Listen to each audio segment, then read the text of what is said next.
Fake shooting threat causes panic at Pasay East High School. The man found dead inside public restroom at RTR Plaza. Rider speeding, killed in road crash. And Maribank now officially reclassified as digital bank by the Bangko Sentral ng Pilipinas.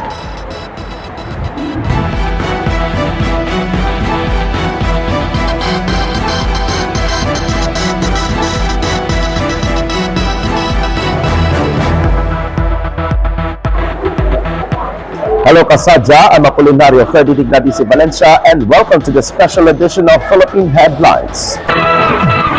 In Luzon, the fake shooting threat causes panic at Pasay East High School. A fake shooting threat caused fear and panic among parents and students at Pasay East High School on Friday morning. Following the incident, several parents rushed to the school to pick up their children. Personnel from the Pasay City Police immediately conducted an inspection and reconfirmed that no shooting had occurred inside the school. According to the school head, the loud banging sound from the school's steel footbridge was mistakenly perceived as gunfire. The Southern Police District or SPD later declared that the situation at Pasay East High School was normal and peaceful. Meanwhile, the local government assured the public and classes are continuing as scheduled. Police officers and personnel from the Pasay City Disaster Risk Reduction and Management Council or DRRMC remains on standby to ensure the safety of students against any possible threats of violence.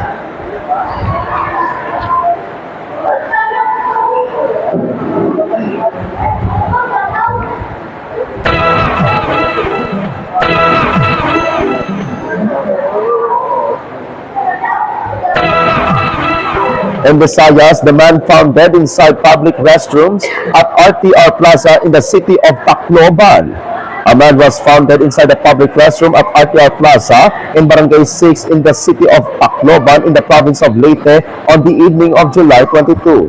The victim was identified only by the alias Jude, an adult resident of the barangay in question. According to initial information, a government employee identified by the alias Rom discovered the victim while searching for him to provide some food. The authorities learned that the victim frequently stayed in the area. Last week, alias Rom even accompanied him for a medical checkup due to his health condition. The police are now investigating to determine the exact cause of the victim's death.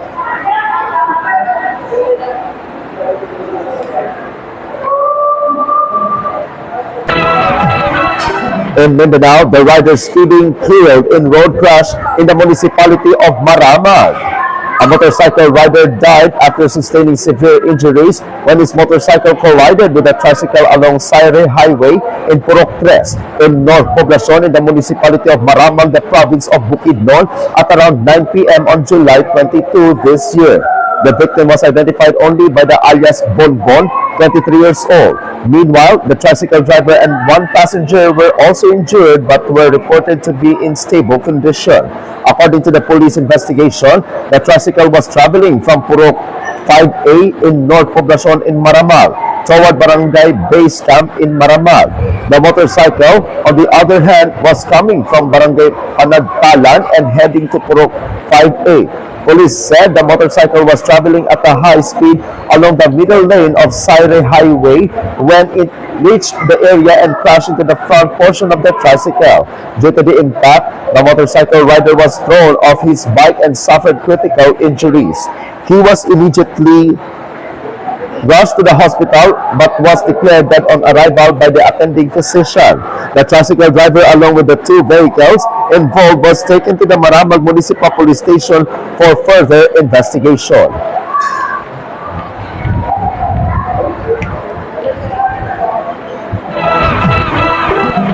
In the other news, the highlights, innovation, investment, and MSMEs growth in the province of Sultan Kudarat. The second day of Ascenso SK 2026, the 6th Sultan Kudarat Provincial Business Caravan held on July 23, continue to provide valuable learning opportunities, business support services, and market access initiatives for micro, small, and medium enterprises or MSMEs, farmers, entrepreneurs, and the general public. The Department of Trade and Industry or DTI Sultan Kudarat spearheads a series of learning sessions aimed at enhancing business competitiveness, promoting investment opportunities, and strengthening the province's priority industries. One of the highlights of the day was the info session of Gearing Up Investment Promotion in Sultan Kudarat, which showcased the province's investment potential and encouraged entrepreneurs and investors to explore business opportunities across the sectors. The session emphasizes the importance of creating the enabling environment that fosters investments, business expansions, and sustainable economic growth. Coffee stakeholders, cafe owners, aspiring entrepreneurs, and coffee enthusiasts also participated in the learning session on green grading and coffee camping organized by the DTI Rapid Growth Project in partnership with the Provincial Micro, Small, and Medium Enterprise Development or PMSMED Council, featuring AI Chemist Specialty Coffee and Q Grader Leo Mart Dalisay. The session introduced participants to internationally recognized standards and coffee quality evaluation through green grading, professional coffee cupping, and hands-on coffee tasting. Another key activity was the SSFF Growth Summit 2026, empowering MSMEs through green productivity and strategic social media marketing, where participants gained practical knowledge on adopting sustainable business practices while maximizing digital platforms to enhance brand visibility, customer engagement, and market reach. To further support entrepreneurs in accessing capital, the financing consultancy booth continued its operations on the second day, featuring partner financial institutions such as Land Bank of the Philippines or Land Bank, Security Bank Corporation or SB Corporation, China Banking Corporation, Savings or CBS, and Producers Bank. The booths provide one-on-one consultations on available financing and loan programs to help MSMEs and aspiring entrepreneurs start, expand, and sustain their businesses. The financing booth will continue to serve clients until the final day of Ascenso SK 2026. The Department of Science and Technology or DOST Sultan Kudarat also conducted two technology training sessions for food entrepreneurs, like technology training on current good manufacturing practices or CGMP and sanitary standards operating procedures or SSOP, equip food MSMEs with essential knowledge in preparation for their Food and Drug Administration or FDA registration. Meanwhile, the technology training on basic food hygiene and food safety provided practical guidance for small food business operators, including cafeterias, canteens, and carinderias, to ensure compliance with food safety standards and promote consumer protection. Complementing the business-focused activities, TESDA Sultan Kudarat offered free manicure and pedicure services, allowing participants and visitors to experience the skills of TESDA-trained practitioners while promoting technical vocational education and livelihood opportunities. The Sultan Kudarat Trade Expo and Agri-Products display also continued to attract visitors on the second day, showcasing locally produced food products, handicrafts, coffee, cacao, coconut products, fresh agricultural produce, and other MSMEs offerings.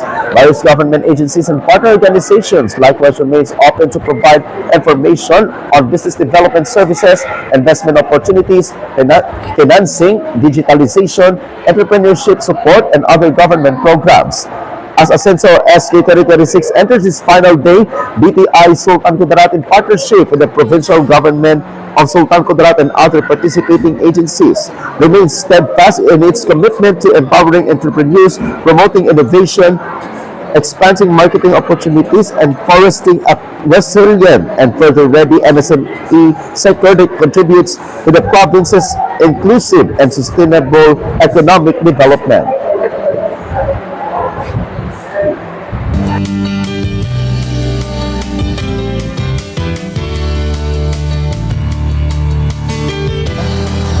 And our business update, Maribank now officially reclassified as digital bank by the Bangko Sentral ng Pilipinas.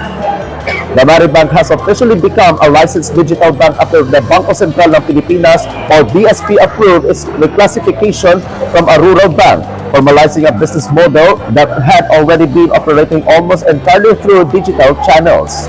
For existing customers, however, little changes. The customers do not need to take any actions following the reclassification.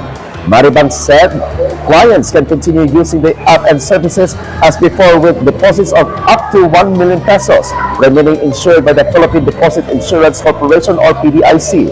The bank also remains under Bangko Sentral ng Pilipinas supervision. The change is largely regulatory. Before securing its digital banking license, Maribank operates under the rural bank license while offering app-based banking products nationwide. As a rural bank, it has to operate the physical banking presence in the Laguna with a new digital license. Maribank may operate without branches that they offer banking services, where it must still maintain a head offices in the country. Maribank can also now officially market itself as a digital bank. Maribank is the Philippine banking arm of Singapore-based Maribank, which belongs to C Limited, the technology group behind an e-commerce platform, Shopee.